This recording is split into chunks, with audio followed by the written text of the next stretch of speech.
Jesucristo es el único camino, el único Salvador, la única vida, la única verdad.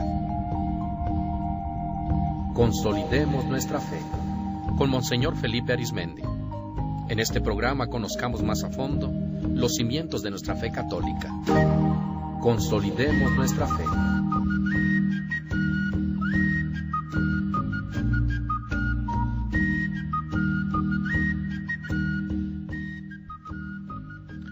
Muy buenas tardes, tengan todos ustedes.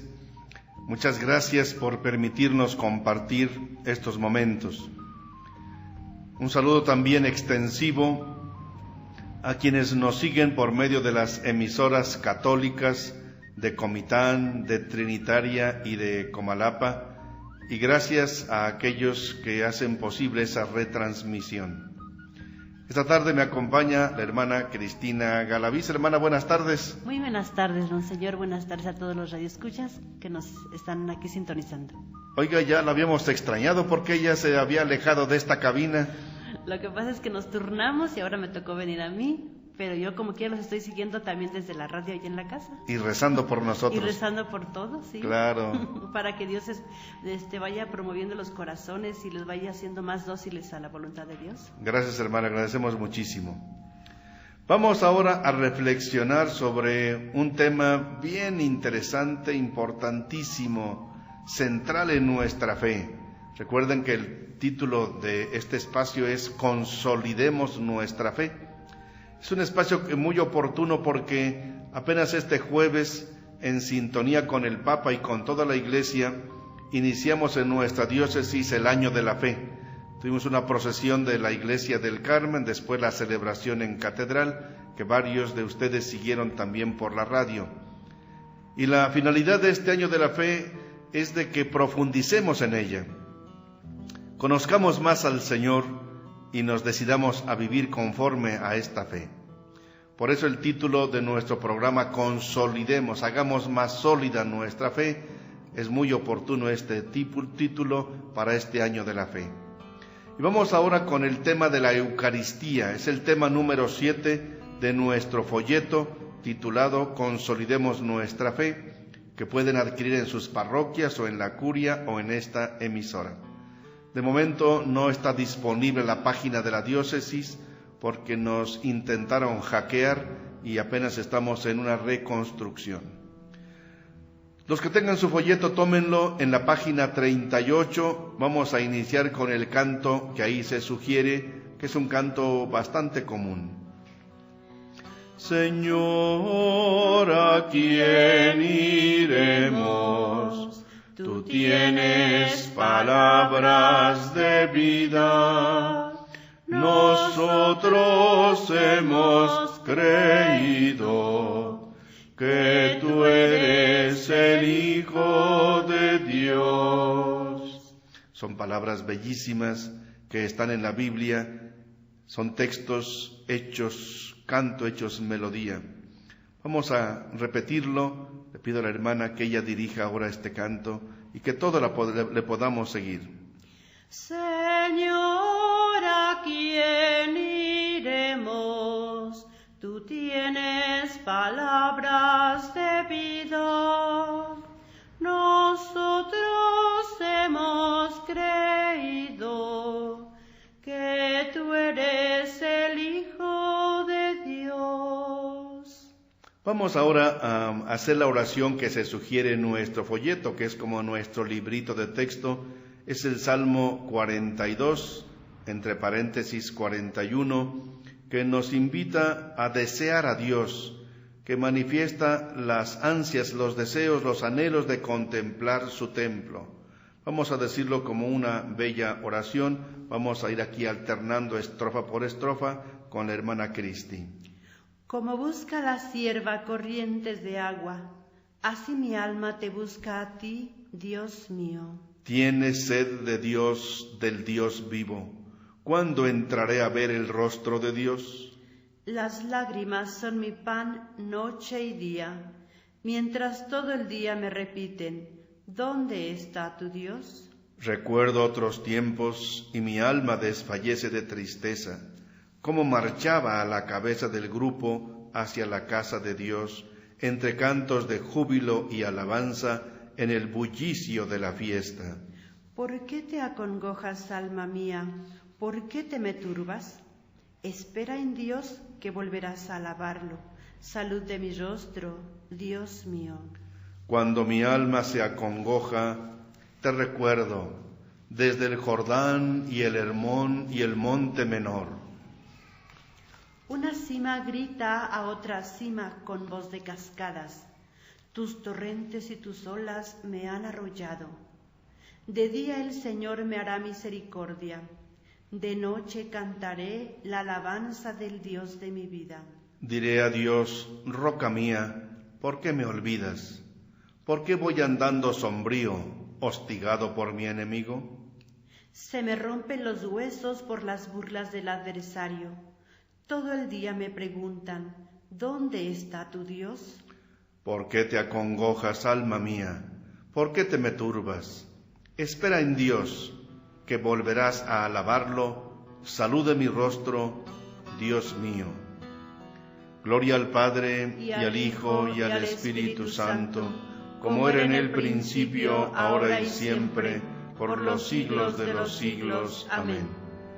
Qué bello salmo que nos invita a tener ansia, celo, deseo, anhelo de Dios. Es un salmo que ojalá de cuando en cuando lo podamos decir. Es el Salmo 42, entre paréntesis 41. Vamos ahora con la introducción que tiene nuestro folleto en la página 39 para introducirnos en el tema de la Eucaristía.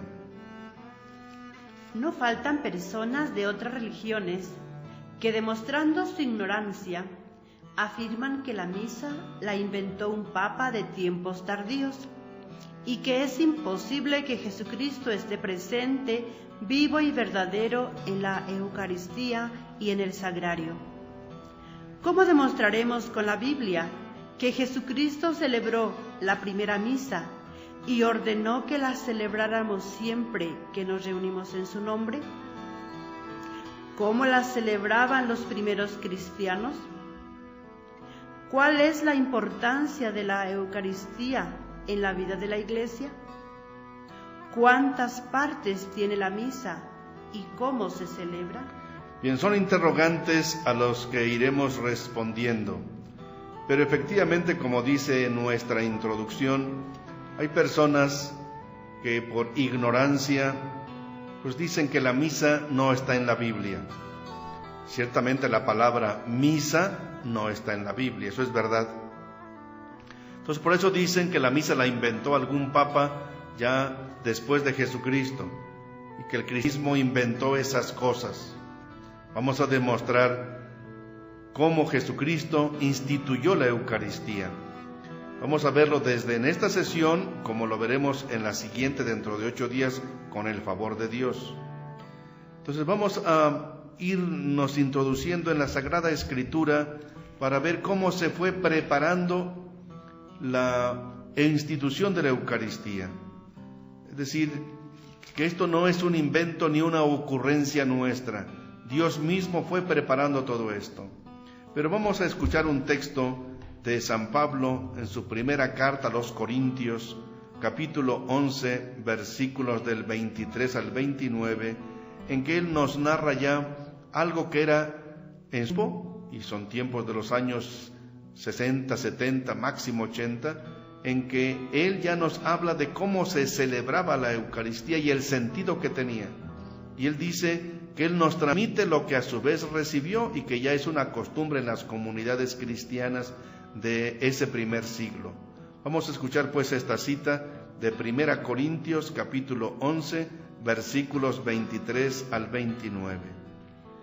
Porque yo recibí del Señor lo que les transmití, que el Señor Jesús, la noche en que era entregado, tomó pan, dando gracias, lo partió y dijo: Este es mi cuerpo que se entrega por ustedes. Hagan esto en memoria mía. Asimismo, tomó el cáliz después de cenar, diciendo: Esta copa es la nueva alianza en mi sangre. Cuantas veces lo beban, háganlo en memoria mía. Pues cada vez que coman este pan y beban de este cáliz, anuncian la muerte del Señor hasta que venga. Por tanto, quien coma el pan o beba el cáliz del Señor indignamente, será reo del cuerpo y de la sangre del Señor. Examínense pues cada cual y coma así el pan y beba del cáliz. Pues quien come y bebe sin discernir el cuerpo, come y bebe su propia condena. Vean qué texto tan claro de San Pablo. Ahí nos dice: yo les platico lo que yo a su vez recibí, que es el Señor Jesús hizo esto y aquello más allá, la última cena. Nos ordenó que lo hiciéramos y es lo que hacemos. Eso es lo que está haciendo, lo que Él nos ordenó. Efectivamente, la misa no es un invento ni de San Pablo, ni de algún papa, ni de alguien en los siglos posteriores, sino vamos a adentrarnos en el misterio de lo que Jesús mismo hizo y nos ordenó hacer. Vamos a nuestro folletito en el párrafo A, que la hermana Cristi nos va a hacer el favor de leer, en que vamos en una forma muy resumida, muy sintetizada, a hacer una rememoración de lo que Jesús hizo y nos ordenó hacer. El origen de la Santa Misa está en la última cena de Jesús con sus discípulos. Fue una cena en ambiente pagano, con signos de la Pascua judía. Ya no se sacrifica y se come un cordero según la tradición judía, sino Jesús es el nuevo cordero, el nuevo y verdadero cordero. Con su muerte en la cruz, al derramar su sangre, se realiza la nueva Pascua con la que nos salva. En su cena de despedida con sus discípulos, deja para todos los tiempos el signo de su presencia permanente y redentora entre nosotros por medio del pan partido y del vino que se consume. Ordenó a sus apóstoles hacer lo mismo que Él había hecho en memoria de su entrega amorosa por nosotros. Es una memoria que es un memorial, una actualización del pasado, una presencia viva de la muerte y resurrección del Señor.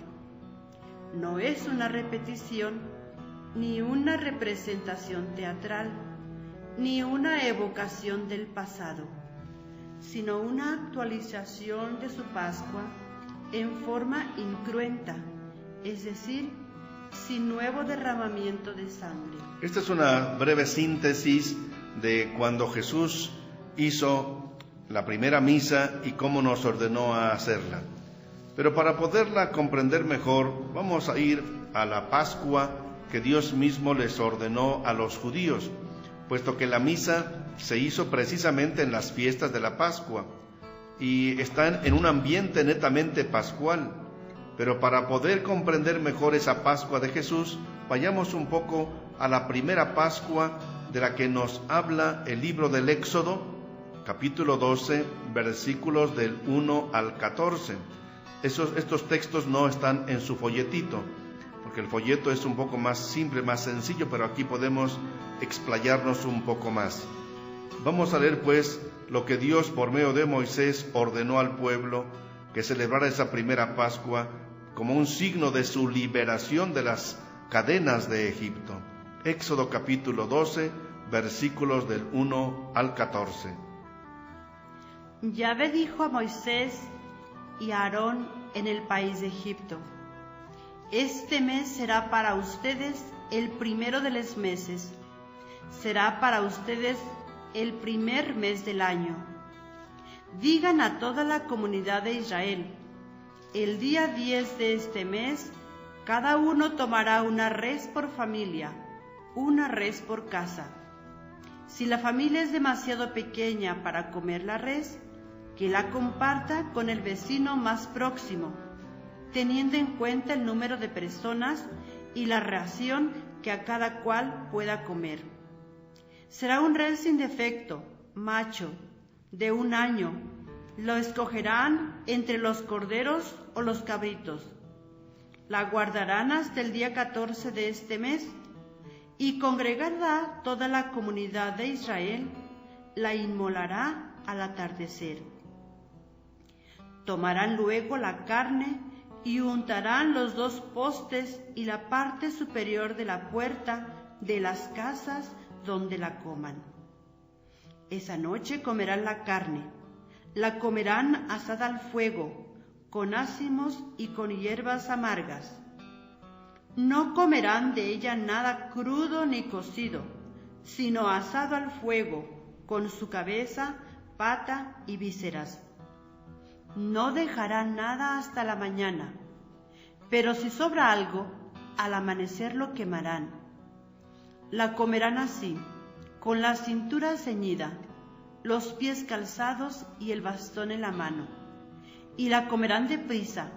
Es la Pascua de Yahvé. Esa noche yo pasaré por el país de Egipto, y mataré a todos los primogénitos del país de Egipto, de los hombres y de los animales, y haré justicia con todos los dioses de Egipto. Yo.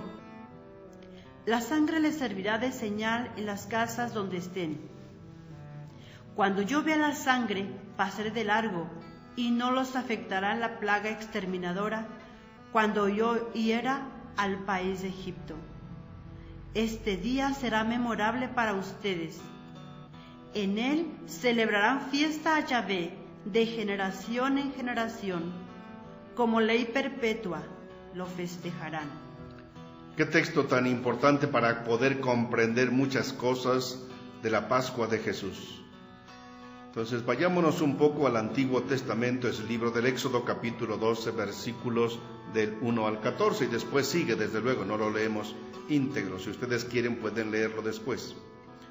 Pues en primer lugar, dice Dios por medio de Moisés que se reúna toda la asamblea, si no es una cosa que cada quien haga por su cuenta, pero se van a reunir por familias. A Dios lo que le importa es la familia, y la familia como integradora de un pueblo. Luego les pide que van a inmolar un cordero o un macho cabrío, un cabrito. Es decir, nos habla de un cordero porque lo van a inmolar y con la sangre van a untar las puertas. Esto es bien interesante, porque donde esté esa sangre, cuando pase la plaga de exterminio de todos los primogénitos, hombres y animales, nadie morirá. Si la sangre va a ser la señal de que habrá vida, de que no habrá muerte y de que van a salir ya libres. Por otra parte, es un cordero, es un animal que lo van a matar, lo van a inmolar, se lo van a comer. Si es un animal que no solamente se quema o eso, no, se lo van a comer. Ya vayan viendo los signos que esto implica para la Eucaristía. Es bien interesante. Después dice que es la Pascua del Señor. Pascua significa no solamente el paso de Yahvé, sino el golpe que Dios va a dar a Egipto. Y por tanto, ahí van a empezar su liberación. Entonces, Jesucristo nos dice que Él es el Cordero de Dios. Ya San Juan Bautista así lo dice, es el Cordero de Dios que quita el pecado del mundo. Y en la misa decimos, este es el Cordero de Dios que quita el pecado del mundo. Entonces su sangre nos libera, su cuerpo es para alimentarnos, pero todo eso es para que podamos quedar libres del pecado, libres de la muerte. Por eso, qué mejor que cuando alguien está enfermo y se le puede llevar la Santa Comunión, es el mejor alimento para que pueda pasar de este mundo al otro, para que tenga la vida eterna. Entonces es una reunión de familia, es una reunión de toda la comunidad, es una fiesta perpetua, es una fiesta, un acontecimiento, es el inicio de la liberación, hay sangre, hay vida para unos, muerte para otros, hay un animal que se come. Entonces vean, todo esto, repito, nos va ayudando a comprender bastante lo que va a ser la Santa Misa. Entonces todos los elementos pascuales están tomados de aquí. Luego vamos a ver cómo durante la travesía por el desierto hacia la tierra prometida es un alimento igual el maná. Ahí no va a ser ya un cordero, sino va a ser un alimento que Dios mismo les regala para caminar. Vean el libro del Éxodo, capítulo 16, versículos del 1 al 4 en primer lugar. Después veremos otros versículos de ese mismo capítulo, pero empecemos leyendo Éxodo capítulo 16, versículos del 1 al 4. Y son textos que no están en su folletito, pero son importantes. Toda la comunidad de los israelitas partió de Elim y llegó al desierto de Sin, entre Elim y el Sinaí. El día 15 del segundo mes, después de su salida del país de Egipto, toda la comunidad de los israelitas murmuró contra Moisés y Aarón en el desierto.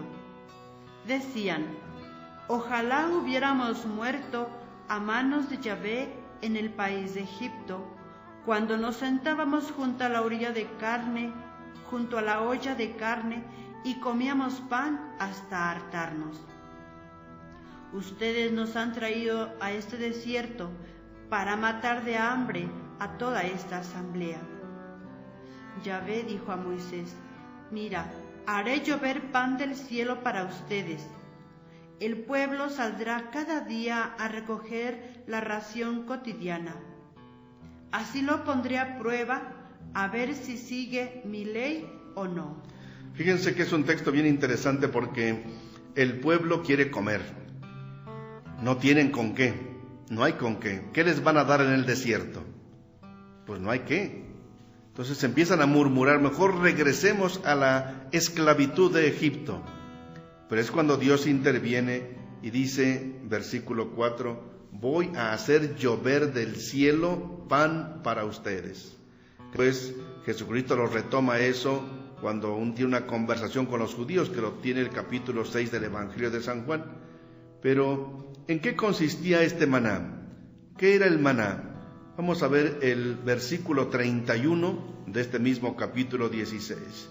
Éxodo capítulo 16, versículo 31. ¿Qué dice? Israel llamó a aquel alimento maná. Era blanco como semilla de cilantro y con sabor a torta de miel. Sí, entonces dice que los mismos israelitas le llamaron maná, que en hebreo y en arameo significa, lo dicen los expertos, manú. Es decir, ¿qué es esto? Manú, ¿qué es esto? Entonces la traducción pasó así a maná, y dice que era algo parecido a la semilla del cilantro, blanco, y sabía como a pastel de miel. Bueno, se ve que no tenía tan mal sabor, pero con el tiempo pues hasta se aburren de él también, pero va a ser el alimento indispensable para que puedan llegar a la tierra prometida. ¿Qué dice el versículo 35 de este mismo capítulo 16? Versículo 35. Los israelitas comieron el maná durante 40 años, hasta que llegaron a la tierra habitada. Lo comieron hasta que llegaron a los confines del país de Canaán. Exactamente, fíjense, fue su alimento durante 40 años hasta que llegaron a la tierra que Dios les había prometido. Un alimento de 40 años, pero es el alimento que les hace que no se mueran de hambre en el desierto. Nuestra vida también tiene muchos momentos de desierto. Está uno triste, cansado, sin esperanza. Aliméntate de Jesús. Él es el maná, el panda eterna. Es el alimento que viene del cielo, no de los hombres. Está bajo el signo del pan y del como lo hizo Jesús y nos ordenó hacerlo. Ya no es comerse un cordero o un cabrito. Es un poco de pan ácimo, es decir, sin levadura. Es harina solamente con agua cocida. Es un alimento muy sencillo, pues como el maná. Una cosa muy sencilla, pero tiene sabor de miel. Es decir, si tú le alimentas de Jesús, Él te quita la amargura de tu boca, de tu corazón. Él te alimenta en el desierto de tu vida. Entonces Jesús, Eucaristía, es el alimento que nos lleva hasta la tierra prometida, hasta el cielo. Qué bueno que durante toda nuestra vida, y los niños desde pequeñitos, 8 o 9 años, ya se puedan acercar a la Santa Comunión, para que se alimenten de este pan de vida eterna. Bien interesante. Lo vamos a ver en otro caso que nos presenta la Biblia, de cómo el profeta Elías, que andaba huyendo porque Jezabel lo quería matar. Pues recuerden cómo Elías degolló a más de 400 falsos profetas. Era el único profeta verdadero que quedaba, pero lo querían matar. Entonces él huyó al desierto y llega el momento en que se quiere morir. Pero un ángel le da un alimento de un pan y con el alimento llega hasta el monte Horeb para platicar y estar con Dios. Vamos a escuchar este bellísimo texto. Primer libro de los Reyes, capítulo 19, versículos del 1 al 8. Tampoco está en su folleto. Primer libro de los Reyes, capítulo 19, versículos del 1 al 8. Ahab comunicó a Jezabel cuanto había hecho Elías y cómo había pasado a cuchillo a todos los profetas. Jezabel envió un mensajero a Elías diciendo: así me hagan los dioses, y aún más, si mañana a estas horas no he hecho de tu vida como ha sido la de ellos. Él tuvo miedo, se levantó y se fue a poner su vida a salvo. Llegó a Berseba de Judá y dejó allí a su criado. Anduvo por el desierto una jornada de camino hasta llegar y sentarse bajo una retama. Imploró la muerte y dijo: ya es demasiado, Yahvé, toma mi vida, pues no soy mejor que mis padres. Se recostó y quedó dormido bajo una retama. Pero un ángel lo tocó y le dijo: levántate y come. Miró y a su cabecera había una torta cocida sobre piedras calientes y un jarro de agua. Comió y bebió y se volvió a recostar. El ángel de Yahvé volvió segunda vez, lo tocó y le dijo: levántate y come, pues el camino ante ti es muy largo. Se levantó, comió y bebió, y con la fuerza de aquella comida caminó 40 días y 40 noches hasta el monte de Dios, el Horeb. Qué bello texto. Entonces el profeta Elías ya está cansado, fastidiado, es perseguido, es incomprendido, se queda solo. ¿Y qué dice? Ya basta, Señor, quítame la vida, ya se quiere morir. Y dice el versículo 5, se acostó y se quedó dormido, como queriendo decir: yo ya no, yo hasta aquí. A veces nos pasa así, estamos cansados, fastidiados, aburridos. Alguien en su matrimonio ya quiere tirar la cruz, o alguien ya quiere decir: ya no hay más remedio, hasta quitarse la vida. Sucede. Pero ¿qué dice el texto? Un ángel lo tocó y le dijo: levántate y come. Y vio Elías junto a su cabecera una porción de pan cocido. Pero dice el texto: comió, bebió y se volvió a dormir. Él no quería ya. Pero otra vez el ángel le dice: levántate y come, te queda todavía un camino muy largo. A veces así nos queda en la vida, y uno quisiera ya hasta morirse, quisiera ya terminar algo. Y dice Dios: todavía te queda un camino largo. A veces por la edad, por la enfermedad, quisiera ya uno que se acabara todo. Pero dice el texto, versículo 8, se levantó, comió y bebió, y con la fuerza de aquel alimento anduvo 40 días y 40 noches, hasta que llegó al monte Horeb, la montaña de Dios, allí en el Sinaí. Es lo que nos da la Eucaristía. A veces me siento también cansado, con muchos problemas y dificultades, pero con la Eucaristía, con la comunión, oyendo al sagrario a platicar con Jesús, me levanto con una fuerza increíble para seguir adelante hasta que Dios diga. Yo también les invito a ustedes a que hagamos como el profeta Elías cuando nos sentimos cansados. Tomemos este alimento, vayamos al sagrario. Si alguien no puede comulgar por alguna razón, váyase al sagrario y platique, estés ahí, no lleve libros para rezar. Vaya y ábrale el corazón a Dios, y con ese alimento verá que se levanta con nuevos bríos para seguir caminando hasta seguir estando cada día más cerca de Dios. Por otra parte, Jesús multiplica los panes en varias ocasiones y esto es un signo que prepara la Eucaristía. Vamos a leer un texto bien interesante, ya vamos a pasar al Nuevo Testamento, capítulo 6 de San Juan, versículos primero del 1 al 15. Después leeremos otros, pero primero vamos a leer el Evangelio según San Juan, capítulo 6, versículos del 1 al 15. Es un poco largo, pero es interesante para comprenderlo mejor. Después de esto, se fue Jesús a la otra ribera del mar de Galilea, el de Tiberíades. Y mucha gente lo seguía, porque veían los signos que realizaba con los enfermos. Subió Jesús al monte, se sentó allí en compañía de sus discípulos. Estaba próxima la Pascua, la fiesta de los judíos.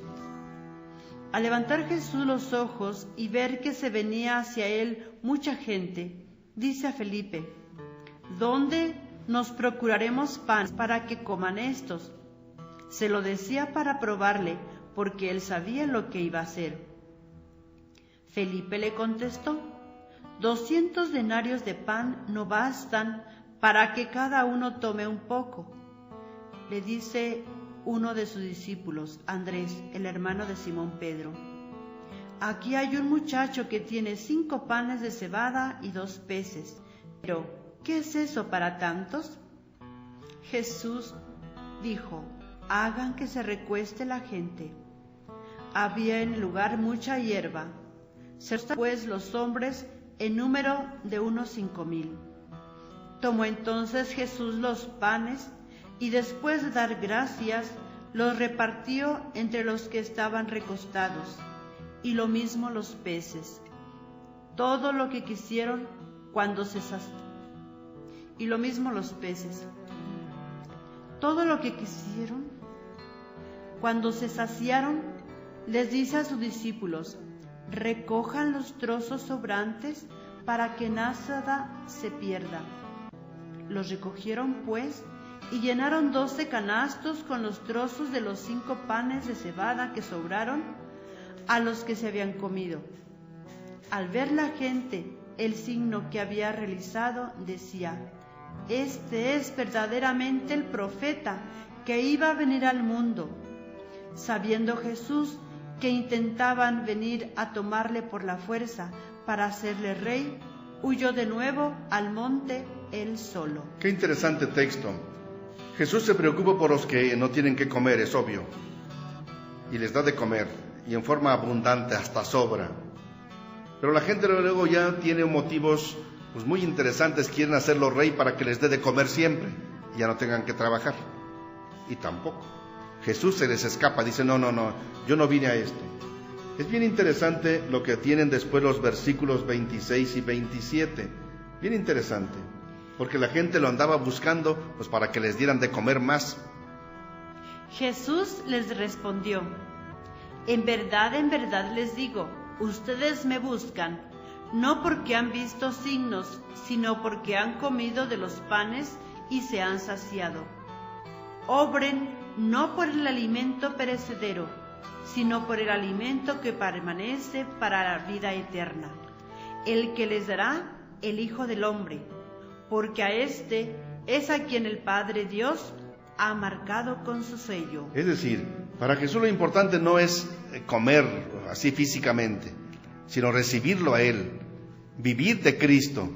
No es tanto alimentarse el estómago, ni siquiera ir a recibir la Santa Hostia por recibirla, sino recibirlo a Él, integrarnos a Él, vivir de acuerdo a Él. Y en versículos posteriores también es bien interesante. El versículo 35 les dice: yo soy el pan de vida, el que viene a mí no volverá a tener hambre, el que cree en mí nunca tendrá sed. Vamos a escuchar de este mismo capítulo 6, hermana, de San Juan, desde el versículo 51 hasta el versículo 58 del mismo capítulo 6 de San Juan. Es bien interesante lo que Jesús ya les quita las dudas. Es decir, no es que se lo quieran comer a Él físicamente, sino el pan que es signo de Él. Él se va a quedar hecho pan, se va a convertir en un poco de pan, y en Él se va a quedar presente. Aquí está anunciando la Eucaristía, aquí todavía no la instituye, eso será en la última cena. Pero estos versículos, pues yo no sé cómo hermanos de otras religiones no los comprendan, porque es tan claro lo que dice Jesús. Veamos versículos del 51 al 58 de este capítulo 6 de San Juan. Yo soy el pan vivo bajado del cielo. Si uno come de este pan, vivirá para siempre. Y el pan que yo le voy a dar es mi carne por la vida del mundo. Discutían entre sí los judíos y decían: ¿cómo puede éste darnos a comer su carne? Jesús les dijo: en verdad les digo, si no comen la carne del Hijo del Hombre y no beben su sangre, no tienen vida en ustedes. El que come mi carne y bebe mi sangre tiene vida eterna, y yo lo resucitaré el último día. Porque mi carne es verdadera comida, y mi sangre verdadera bebida. El que come mi carne y bebe mi sangre permanece en mí y yo en él. Lo mismo que el Padre que vive me ha enviado, y yo vivo por el Padre. También el que me coma vivirá por mí. Este es el pan bajado del cielo, no como el que comieron sus padres y murieron. El que coma este pan vivirá para siempre. Qué texto tan profundo y tan bello. La palabra de Jesús pues no tiene cómo darle otra interpretación. Versículo 51. Yo soy el pan vivo bajado del cielo. Sí, soy el nuevo maná, el nuevo alimento de vida eterna. Y dice: el que come de este pan vivirá para siempre, y el pan que yo daré es mi carne. Lo dice en futuro, porque se está refiriendo a la Eucaristía. Es mi carne, yo la doy para la vida del mundo. Bueno, ¿qué más claridad queremos? Si el pan es la carne del Hijo del Hombre, de Jesús, que dio su vida por nosotros, pues alimentarnos de la Eucaristía es alimentarnos del mismo Jesús. ¿Esto quién lo inventó? ¿Algún papa? Por favor. El mismo Jesús lo va a decir. Claro que son palabras duras. Por eso el versículo 60 dice que muchos de sus discípulos, al oír esto, dijeron: esta doctrina es inadmisible. ¿Quién puede aceptarla? Y se empezaron a retirar de él. ¿Quién va a entender la Eucaristía? Nadie. Que en un poco de pan esté Jesucristo vivo y verdadero, pues nadie lo entiende. Si no lo hubiera dicho él, ni yo, obispo, lo creería. Yo no lo creería. Quien me dijera eso diría: estás loco. Yo veo ahí un poco de harina, no veo más. ¿Cómo que ahí está Jesús? Si no fuera porque él lo dijo y él lo enseñó y él nos ordenó hacerlo, ni yo lo creería. Esto es objeto de fe, es creerle a la palabra de Jesús. Por eso dice el mismo versículo 52 que esto provocó una fuerte discusión entre los judíos y preguntaban: ¿cómo puede éste darnos a comer su carne? Y Jesús les insiste, versículo 53: yo les aseguro que si no comen la carne del Hijo del Hombre y no beben su sangre, no tendrán vida en ustedes. ¿Está más claro? Entonces, si alguien no comulga, pues puede escuchar la palabra de Dios y tiene a Dios, puede rezarle a Dios, está bien, pero le falta algo fundamental, que es la Eucaristía. Esto es lo más típico de los católicos. Los hermanos protestantes no lo tienen. Ellos hacen cada año su Santa Cena, tienen también un poco de pan como Jesús, pero no le dan el mismo sentido que nosotros. Es solamente un recuerdo para ellos, pero no es esa misma fuerza de que es Jesús vivo y verdadero quien está ahí presente. Y dice Jesús: si no comen la carne del Hijo del Hombre y no beben su sangre, no tendrán vida en ustedes. Y sigue: el que come mi carne y bebe mi sangre tiene vida eterna. No solamente vida para este tiempo, eterna, y yo le resucitaré el último día. ¿Quieres ir al cielo? Aliméntate de Jesús Eucaristía. ¿Quieres tener vida en plenitud para siempre? Aliméntate lo más que puedas de Jesús Eucaristía. Si puedes todos los días, mejor. Si no, por lo menos cada 8 días.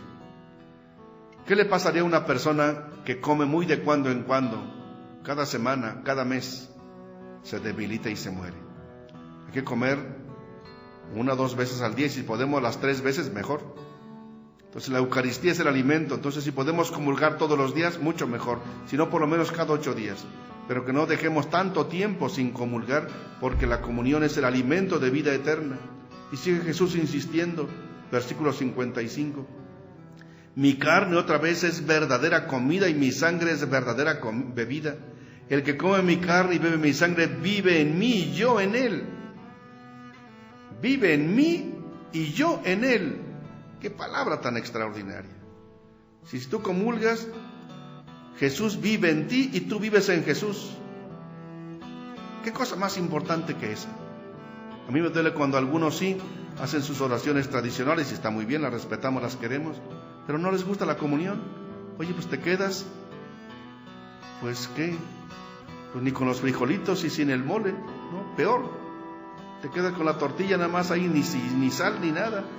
Entonces, si podemos alimentarnos de la Eucaristía, es el mejor alimento.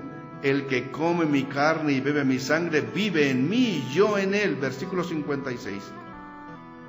Este es el pan, versículo 58, que ha bajado del cielo. No el que comieron como el que comieron sus padres y murieron. El que coma de este pan vivirá para siempre. Qué palabras tan bellas, tan extraordinariamente profundas. Vamos ahora a un trabajo de grupos con dos preguntas. Primera, ¿qué importancia tiene la Eucaristía en la Iglesia? Primera pregunta, ¿qué importancia tiene la Eucaristía en la Iglesia? Sí, para todos. Segunda pregunta, ¿a ti para qué te ayuda recibir a Cristo en la comunión? Es un poco de compartir testimonio. La primera pregunta es un poco más a nivel intelectual, digamos a nivel nocional. ¿Qué importancia tiene la Eucaristía en la Iglesia? Pero la segunda es más bien testimonial. ¿A ti para qué te ayuda, para qué te sirve recibir a Cristo en la comunión? Vamos a trabajar durante 10 minutos. Recuerden, manden sus respuestas en mensaje de texto al celular 967-101-2955. 101-2955. O al correo electrónico radiotepeyac@live.com.mx. También pueden mandar su opinión al chat de Radio Tepeyac, www.radiotepeyac.com. Sus comentarios y respuestas son muy importantes para que todos nos ayudemos a consolidar nuestra fe. Vamos pues a trabajar en los grupos. Monseñor Felipe Arizmendi está al micrófono. Consolidemos nuestra fe. Regresamos.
Somos discípulos y misioneros de Cristo.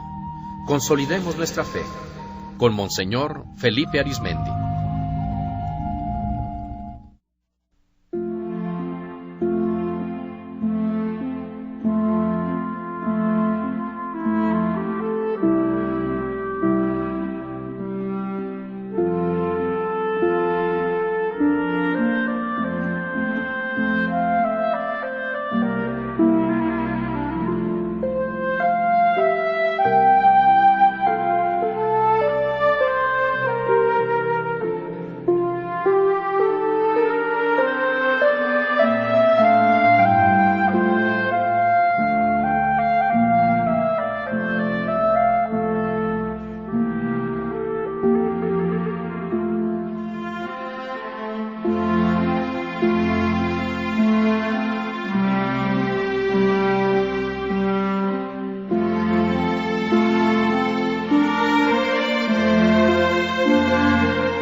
Monseñor Felipe Arizmendi está de nuevo con nosotros para que juntos conozcamos más a fondo los cimientos de nuestra fe católica. Consolidemos nuestra fe. Muchas gracias por las respuestas que nos empiezan a llegar sobre este tema. Sin embargo, sí les quisiera animar. Hay algunos grupos que pocas veces nos mandan sus respuestas, otras veces sí nos mandan. Hoy son varios ya, pero como que otros los estamos extrañando. En primer lugar, Zagales del Buen Pastor dice: nuestro credo más importante, dicen ellos. Es decir, ¿qué importancia tiene la Eucaristía? Dicen ellos, es nuestro credo más importante. Ellos dicen, acudimos a la fracción del pan para alimentarnos de él, con él y para él en la Santa Comunión con la Santísima Trinidad. Qué importante es la respuesta de aquí de estos Zagales del Buen Pastor. Dice, acudimos a la fracción del pan. Vamos a ver adelante cómo es uno de los nombres con que le dan, sobre todo dentro de 8 días hablaremos de este término en Hechos de los Apóstoles. Y dice, nos alimentamos de él, con él y para él. Y dice, nos alimentamos con la Santísima Eucaristía. Oiga, qué bueno que lo está diciendo, porque al recibir a Jesucristo, recibes también a Dios Padre y a Dios Espíritu Santo. No te alimentas solo de Jesús, puesto que ellos están siempre unidos. No se pueden separar el Padre, el Hijo y el Espíritu Santo. Alimentarnos en la Eucaristía es alimentarnos de la Santísima Eucaristía. Felicidades, Zagales de Buen Pastor, muy buena respuesta, Otra persona nos dice, recibimos la Eucaristía para estar en comunión con Dios. Efectivamente, común unión con Dios. Eso significa común unión. Estamos en comunión nada menos ni nada más que con Dios. No con otra persona, con Dios. ¿Quién es más importante que Él? Por eso, qué importante también esta respuesta. Estamos en comunión con Dios, es lo máximo que puede haber. Ajá. San Judas, el grupo de San Judas nos dice, es recordar a Cristo, ya que Él mismo lo ordenó. Recibir a Cristo en la comunión es encontrar la salvación personal. A ver, aquí 2 cosas. Recordar a Cristo, ya que Él mismo lo ordenó. Recordar sí, pero no es solamente un recuerdo como yo me acuerdo de mi papá o de mi mamá. Es un recuerdo que hace presente a Cristo. No es solamente como una memoria, un recuerdo. Es algo mucho más que Él. Y luego dice que es recibir a Cristo en la comunión, es encontrar la salvación personal. Sí, personal, pero no solamente personal. Acuérdense que la Pascua es familiar y es comunitaria. Entonces la salvación es personal, pero también te quiere llevar a que tú ayudes a que se salve tu familia y a que se salve la comunidad. Otra persona más nos dice, la Santa Eucaristía es el centro de la religión católica. En efecto, es lo más importante que tenemos. Por eso se pone en el centro el altar. En el centro no está la silla del sacerdote o del obispo. El centro es el altar. Y en la Eucaristía, porque ¿quién se queda en el sagrario? Es Jesús. Está una lámpara siempre encendida y procuramos que haya flores ahí, darle un lugar importante para resaltar más la Eucaristía. Otra persona, el grupo de Nuestra Señora de Belén, dice, demasiada importancia, signo de fortalecer y alimentar nuestra vida cristiana. ¿Cuánta importancia tiene la Eucaristía? Con ella se fortalece nuestra vida cristiana, se alimenta nuestra vida cristiana. Por eso quien no recibe la comunión, pues le falta esta fortaleza, le falta este alimento. Otra persona más nos dice, la Eucaristía en la Iglesia es recibir a Cristo vivo en nuestro cuerpo, que nos ayuda a fortalecer nuestra fe, y lo más importante es para el perdón de nuestros pecados y tener una vida más cerca de Dios. En efecto. Es decir, lo que esta persona nos dice que en nuestro cuerpo el poder recibir a Dios. Esto es increíble, parece absurdo e imposible. Si no fuera porque Jesús así nos lo dijo, repito, ni yo lo creería. Y nos fortalece, nos ayuda a tener más fe. Dice también cómo la Eucaristía nos da el perdón de nuestros pecados. Efectivamente, acercándonos a Jesús, Él viene a perdonarnos. Nos dice que nos da una vida más cerca de Dios. Esta misma persona nos dice a la segunda pregunta, ¿a ti qué significa recibir la comunión?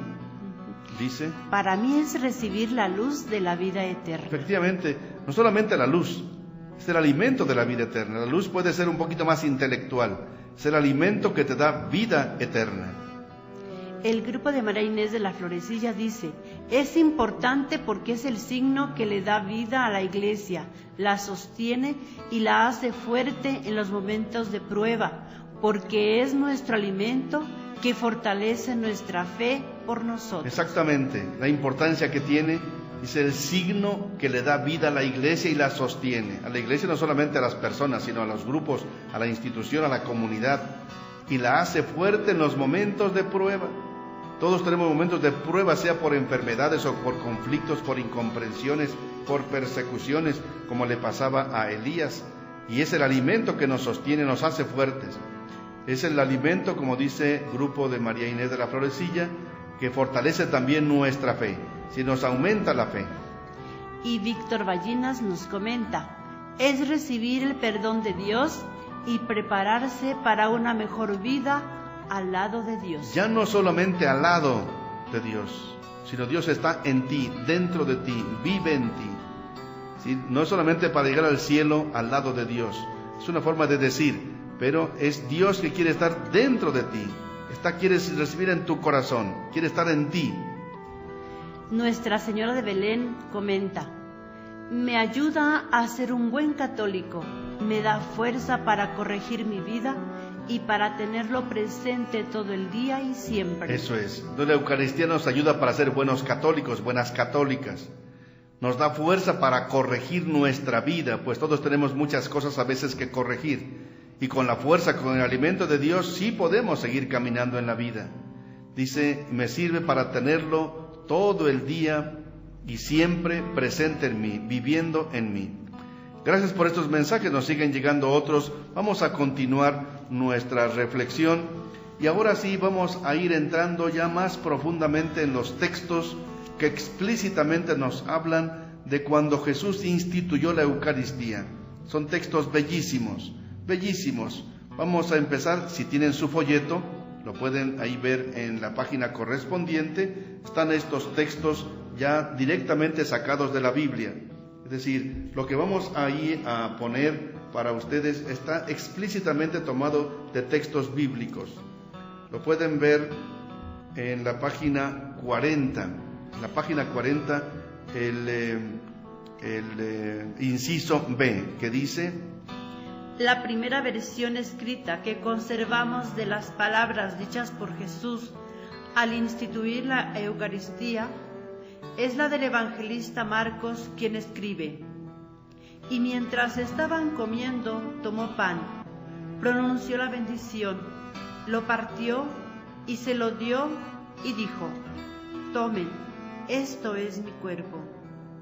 Tomó luego una copa y dadas las gracias, se la dio y bebieron todos de ella. Y les dijo: esta es mi sangre de la alianza, que es derramada por muchos. Esto lo tomamos de Marcos, capítulo 14, versículos 22 al 24. Y como decimos ahí en el librito, es la primera versión escrita que conservamos de las palabras dichas por Jesús. Pues el Evangelio de San Marcos pues fue escrito por allá por el 56, el año 60 de nuestra época, y nos relata así textualmente. Lo vamos a repetir porque es valiosísimo. Marcos capítulo 14, versículos 22 al 24. Tienen sus Biblias, pueden cambiar algunas de las palabras en la traducción, pero el contenido no cambia. Mientras estaban comiendo, tomó pan, acuérdense, tomó pan. Y en un pan que en la tradición de esa noche era ácimo, sin levadura, pronunció la bendición, una acción de gracias, lo partió. Vean, este verbo es bien importante, lo partió, y ahí va a venir después lo que llaman a la misa la fracción del pan. Lo partió, es el mismo verbo en griego que usa ahí para que después, cuando en Hechos de los Apóstoles se nos va a hablar de la Eucaristía, o Pablo en 1 Corintios, es el mismo verbo, lo partió, es la fracción del pan. El primer nombre que se da a la Eucaristía es esto que Jesús hizo, lo partió, se los dio y dijo, vean textualmente, tomen, esto es mi cuerpo. No dice, esto figura, esto recuerda mi cuerpo, no, esto es.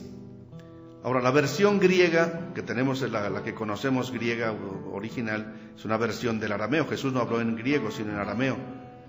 En griego dice, tuto estin to soma mu. Así dice en griego. Ustedes pueden consultar, los que tengan acceso a una Biblia en griego, verán que así dice. Tuto es esto, si lo que tengo en mis manos, que es pan. Estin es, no es representa, recuerda, simboliza, ¿no? Estin es. To soma mu, mi cuerpo, el cuerpo de mí. Así diría literalmente. Entonces, tomen, esto es mi cuerpo. Entonces, si Jesús lo dijo y lo hizo, ¿qué hace después? Tomó luego una copa, dadas las gracias, se la dio y bebieron todos de ella y les dijo, esta es mi sangre de la alianza que es derramada por muchos. ¿Por muchos significa por todos? Bueno, por muchos los que quieran aceptar a Jesús. Él se inmola por todos, pero no todos lo quieren recibir. Entonces, es por muchos, por a todos aquellos que lo quieran recibir. Es un texto bellísimo de Marcos capítulo 14, versículos 22 al 24. Vamos a ver cómo nos relata lo mismo el evangelista Mateo en 26, el capítulo 26 de Mateo, versículos 26 al 28. Los que tengan su folletito, ahí lo pueden seguir porque les transcribí íntegramente los textos. Mateo 26, versículos 26 al 28. Mientras estaban comiendo, Jesús tomó pan y pronunciando la bendición, lo partió, y dándoselo a sus discípulos, dijo, tomen, coman, esto es mi cuerpo. Esta es mi sangre de la alianza, que será derramada por muchos para perdón de los pecados. En el texto coincide totalmente. Mientras estaban comiendo no necesariamente a mediodía, era la cena pascual, era la noche. Los demás textos nos hablan de la noche. Otra vez, tomó Jesús pan, no tomó una tortilla, no tomó maíz, tomó pan. Algunos a veces querrían que se hiciera la misa con hostias de maíz, no se puede. Jesús, si hubiera nacido aquí en Chiapas, en México, a lo mejor hubiera utilizado tortillas, pero no nació aquí, ¿qué se le va a hacer? Entonces Jesús no nació aquí, Él utilizó el pan y el pan es el signo que nos une a Jesús. Entonces fundamentalmente debemos usar el pan y pan sin levadura. Entonces tomó pan, pronunciada la bendición, otra vez el verbo, lo partió, ¿sí? La fracción del pan. Por eso ven que en la misa el sacerdote parte el pan, lo parte. Y dice, dándoselo a sus discípulos, les dijo, tomen, coman, esto es mi cuerpo, es lo mismo. Y en cuanto a la copa, esta es mi sangre de la alianza. Acuérdense la sangre del Antiguo Testamento en Éxodo, capítulo 2, que es derramada por muchos para perdón de los pecados. Es decir, la Eucaristía nos da el perdón de los pecados. Y es derramada. En ese momento no se derrama. Ahí tiene solamente pan, no está derramando sangre. Pero es el signo que adelanta lo que Él hará al día siguiente, el Viernes Santo. Si su sangre derramada en la cruz es la misma sangre que se toma en el cuerpo y en la sangre de Jesucristo en la Eucaristía, la noche anterior. Entonces, bellísimo. Vamos a ver lo que nos dice ahora San Lucas, capítulo 22, versículos del 19 al 20. San Lucas, capítulo 22, versículos del 19 al 20. Tomó pan, dio gracias, lo partió y se lo dio diciendo, esto es mi cuerpo que se entrega por ustedes. Hagan esto en memoria mía. Esta copa es la nueva alianza en mi sangre que se derrama por ustedes. Vean qué texto coincide totalmente con Marcos y con Mateo. Otra vez, tomó pan, está muy claro. Dio gracias, es una acción de gracias. Es una Eucaristía, de ahí viene el nombre de Eucaristía, dio gracias. Eucharistein, así dice en griego, dando gracias, de ahí viene Eucaristía. Lo partió, otra vez el verbo fundamental, y se lo dio diciendo, esto es mi cuerpo que se entrega por ustedes. Es decir, ¿dónde se entrega Jesús? En la cruz. Por tanto, la Eucaristía es la renovación del sacrificio del Calvario, la renovación del sacrificio de Jesús en la cruz. Entonces es que se entrega por ustedes. Y luego la orden, hagan esto en memoria mía. En griego es muy bonito, tuto poieite eisten anamnesim emu. No quiero presumir, pero quiero decirles que es un texto muy profundo. Tuto poieite, hagan esto que yo estoy haciendo eisten anamnesim, para la memoria, pero es un memorial, no es un recuerdo. La anamnesis es un pasado que se hace presente. Vamos a ver ahora a San Pablo en esa cita que ya leíamos al principio, pero que es bellísima porque nos da ya una tradición de la Iglesia. Pablo es ya un poco más tardío de Marcos, por ejemplo. Entonces, 1 Corintios capítulo 11, versículos 23 al 26, vamos a ver lo que nos dice ya San Pablo sobre este mismo tema. Yo recibí del Señor lo que les he transmitido, que el Señor Jesús, la noche en que fue entregado, tomó pan, y después de dar gracias lo partió y dijo: esto es mi cuerpo que se entrega por ustedes. Hagan esto en memoria mía. Asimismo, también el cáliz, después de cenar, diciendo: esta copa es la nueva alianza en mi sangre. Cuantas veces beban de ella, háganlo en memoria mía. Pues cada vez que comen este pan y beben este cáliz, anuncian la muerte del Señor hasta que venga. Vean cómo insiste San Pablo, es 1 Corintios capítulo 11, versículos 23 al 26. Yo recibí del Señor lo que les he transmitido, es decir, por revelación. Él no estuvo en la última cena, pero yo lo recibí del Señor, me lo ha revelado Él. ¿Qué cosa? Que el Señor Jesús, la noche en que fue entregado, por tanto fue en la tarde, en la noche, tomó pan otra vez, después de dar gracias otra vez, Eucharistein, lo partió, eklasen es en griego, lo partió y dijo: esto es mi cuerpo, otra vez, que se entrega por ustedes. Otra vez la orden: hagan esto en memoria mía. Entonces, cuando algunos hermanos de otras religiones dicen que ¿dónde está esto? Pues aquí está más claro, por favor. Esto es mi cuerpo, hagan esto en memoria mía. Ahí empezó la primera misa y es la orden que Jesús nos da de que lo hagamos, y San Pablo ya lo cumple. Dentro de 8 días vamos a ir viendo cómo ya los primeros cristianos lo hacían. Es bien interesante lo que estamos viendo ahora. Y también dice San Pablo, también el cáliz, después de cenar, cáliz o copa es lo mismo. Esta copa es la nueva alianza en mi sangre. Ahí en ese momento no se estaba derramando la sangre de Jesús, por tanto es del Calvario, de su entrega en la cruz. Cuantas veces beban de ella, háganlo en memoria mía. Otra vez, eisten anamnesim emu. Pues cada vez que comen de este pan y beben de este cáliz, anuncian la muerte del Señor hasta que venga. Pues la Eucaristía es el anuncio. Por eso decimos, este es el misterio de nuestra fe. Anunciamos tu muerte, proclamamos tu resurrección. Ven, Señor Jesús. Es lo mismo que nos ordenó San Pablo, lo que ordenó Jesús. Anuncian la muerte del Señor hasta que Él venga. Pero alguien de ustedes podría pensar, bueno, ¿y qué dice el evangelista Juan? ¿Él estuvo ahí? ¿Qué pasa?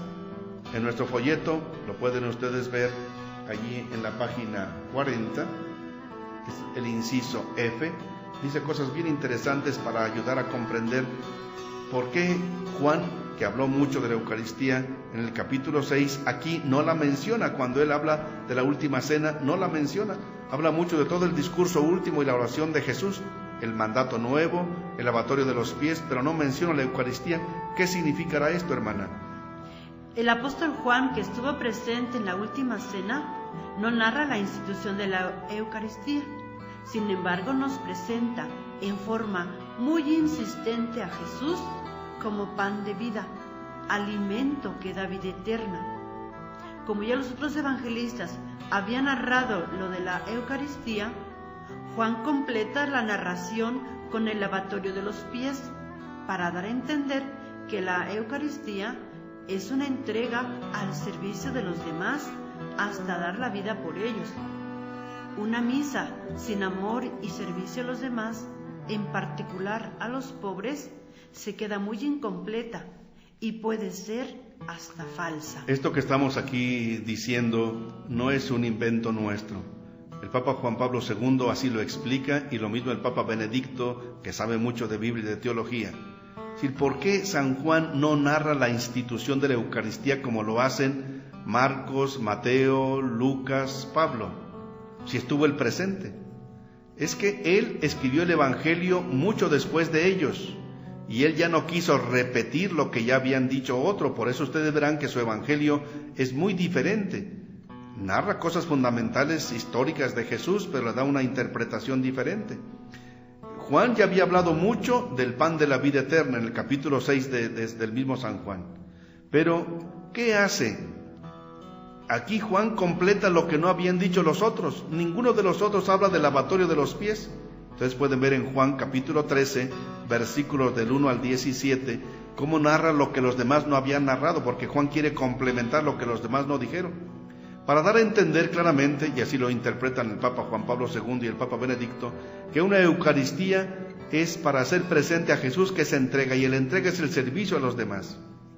Por eso una vida sin amor, sin servicio a los demás, una Eucaristía sin amor a los pobres, dice el Papa Juan Pablo II, es una Eucaristía incompleta, y se atreve a decir el Papa Benedicto, puede ser falsa.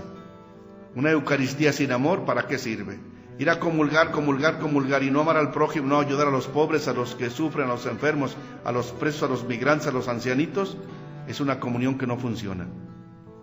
Dios se hace presente, pero a ti no te sirve de nada, y al contrario, puede ser hasta una adulteración de este signo tan importante.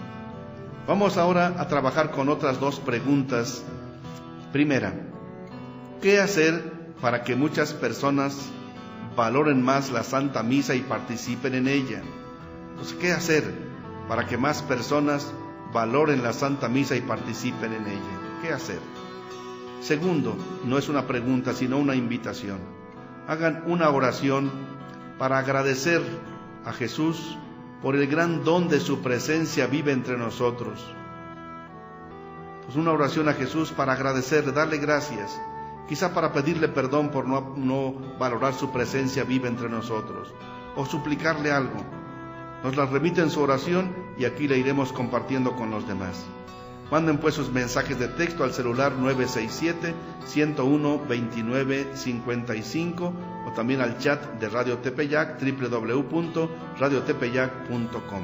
Vamos a trabajar unos minutos, por favor.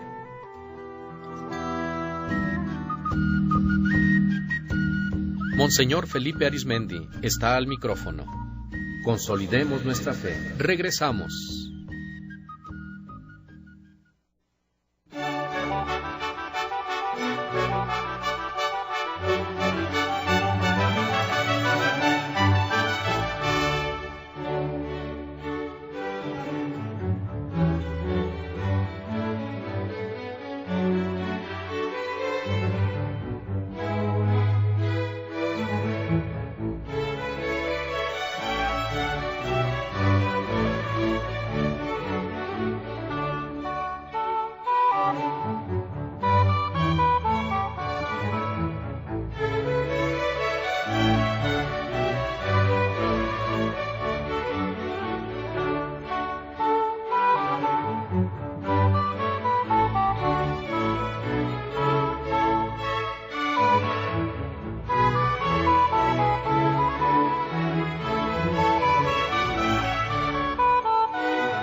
Cristo es la roca de nuestra vida.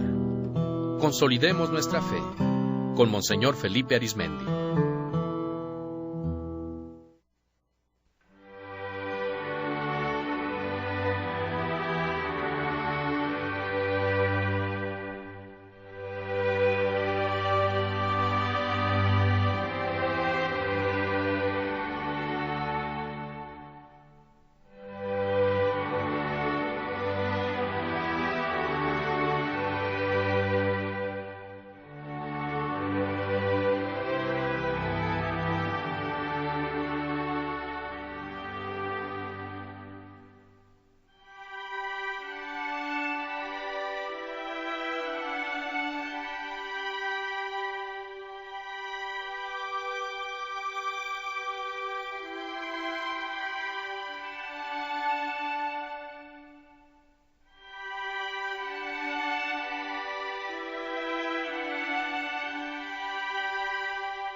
Monseñor Felipe Arizmendi está de nuevo con nosotros para que juntos conozcamos más a fondo los cimientos de nuestra fe católica. Consolidemos nuestra fe. Gracias por sus respuestas que nos están llegando, incluso alguna pregunta. En primer lugar, Víctor Ballinas responde a la primera pregunta que hacíamos: ¿qué hacer para que más personas se acerquen y comprendan la importancia de la Eucaristía? Dice Víctor Ballinas: invitar a que crean más en la fe católica, evangelizar y enseñar la importancia de la Santa Misa. En efecto, y es lo que estamos tratando de hacer en este programa, pero también lo hacemos en muchas otras ocasiones. Es parte de nuestro servicio. Ahora, esto no solamente depende del obispo, los sacerdotes, las religiosas, sino también de los mismos papás que lo enseñan a sus hijos desde pequeños para que lo vayan comprendiendo.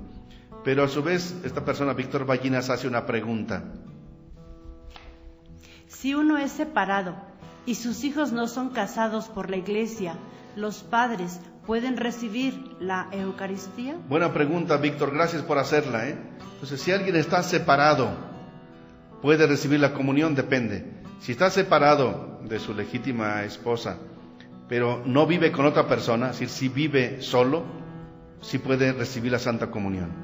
Sobre todo si se supone que la separación fue por motivos válidos, no nada más por andar con otras personas. Ahora, si los hijos no son casados por la Iglesia, ¿los papás pueden recibir la comunión? Depende. Si los papás son los que están aconsejando, no te cases, ¿para qué sirve eso? Pues no pueden recibir la comunión. Pero si los papás les aconsejan a los hijos que procuren casarse y estos no hacen caso por cualquier motivo, pues ya no es culpa de los papás. Entonces, en ese caso, cuando los papás hacen lo posible para que los hijos se casen por la Iglesia como debe ser y no hacen caso, pues sí pueden recibir los papás la comunión. Espero que quede claro, Víctor, y si no, nos vuelve a llamar, por favor. Luego, Zagales del Buen Pastor nos dice, ¿qué hacer para que otras personas valoren más la Eucaristía? Ya lo perdió el hermano aquí la respuesta. A ver, en su computadora se está haciendo bolas la computadora. Dice, primero, dice el grupo Zagales Buen Pastor, primero conocer a Jesús como su sagrado corazón, obviamente. Lo primerito, ver el corazón tan grande de Jesús que se queda ahí, nos manifiesta su gran corazón que nos tiene, que quiso quedarse con nosotros. Pero dice, ¿cómo ayudar a que otras personas valoren la Eucaristía? Dicen, por medio de nuestro testimonio. Cuando vean que por Él está nuestra vida decente y que amamos mucho a nuestro Padre, si el testimonio es la mejor manera de convencer a otras personas, y de esa forma podrán también participar en la Eucaristía. El grupo San Judas, ¿ya lo encontró, hermana? ¿Explicarle? No, sí, el grupo San Judas dice explicarle. Explicarle el contenido de la Santa Misa, Jesús Salvador del mundo, perdonándonos porque todavía falta mucho para que entendamos su palabra. Entonces, lo primero que dice el grupo San Judas es explicarles el contenido de la Santa Misa, porque si alguien no lo entiende, se aburre y ni va. Pero aquí ya hacen una oración. Hermana, vamos a hacer esta oración que nos mandó el grupo San Judas, es preciosa. Sí. Jesús, Salvador del mundo, perdónanos, porque todavía falta mucho para que entendamos tu palabra. La repetimos, Jesús, Salvador del mundo, perdónanos, porque todavía falta mucho para que entendamos tu palabra. Que el Señor nos escuche. El Zagales del Buen Pastor también hace una oración que la compartimos. Oh Jesús, tú que conoces mis debilidades, virtudes, éxitos y fracasos, tú que siempre has querido estar con nosotros, abre nuestra mente, brazos y fortalece mis pies para seguirte. Amén. Es una forma de orar y todos nos unimos con el amén, amén. Así es, así lo entiendo, así lo creo, así me uno a esa oración. La repetimos. Oh Jesús, tú que conoces mis debilidades, virtudes, éxitos y fracasos, tú que siempre has querido estar con nosotros, abre nuestra mente, brazos y fortalece mis pies para seguirte. Amén. También Víctor Ballinas hace una oración bella. Señor Dios Todopoderoso, que enviaste a tu Hijo Jesús ayudándonos a entender más de ti, que a través de tu cuerpo santísimo en la comunión nos ayude a entender lo hermoso que es creer en Dios vivo, que siempre está con nosotros. Amén. Repetimos esta oración que nos envía Víctor Ballina. Señor Dios Todopoderoso, que enviaste a tu Hijo Jesús, ayúdanos a entender más de ti, que a través de tu cuerpo santísimo, que la comunión nos ayude a entender lo hermoso que es creer en Dios vivo, que siempre está con nosotros. Amén. El grupo de Nuestra Señora de Belén nos dice invitar a más personas, dar un buen ejemplo de vida y hablarles también del amor que Dios nos tiene. Efectivamente, eso hay que hacerlo, invitarles y darles el buen ejemplo y hablarles bien del amor que Dios nos tiene. Del grupo Marines Florecilla, arrastrarlas con nuestro testimonio a la fiesta del banquete de nuestro Señor. Es una fiesta verdadera, hay que invitarles a la fiesta, como cuando alguien invita, vamos a comer, bueno, vamos a la misa a alimentarnos de la Santa Eucaristía. El grupo de Nuestra Señora de Belén hace una bella oración que compartimos. Oh dulce Jesús, que viniste al mundo a dar la gracia a todas las almas, y que para conservar y fomentar nuestra fe. Amén. Oh dulce Jesús, que viniste al mundo a dar la vida, concede tu gracia a todas las almas, para que puedan conservar y fomentar su fe y nuestra fe. Amén. Es una bellísima oración. Y así podríamos seguir haciendo oración, pero ya nuestro tiempo se está agotando. Muchas gracias por su participación. Gracias a los que todavía nos están mandando sus mensajes. Si no los alcanzamos a leer en esta ocasión, lo haremos dentro de 8 días, en que vamos a concluir este bellísimo tema de la Santa Eucaristía.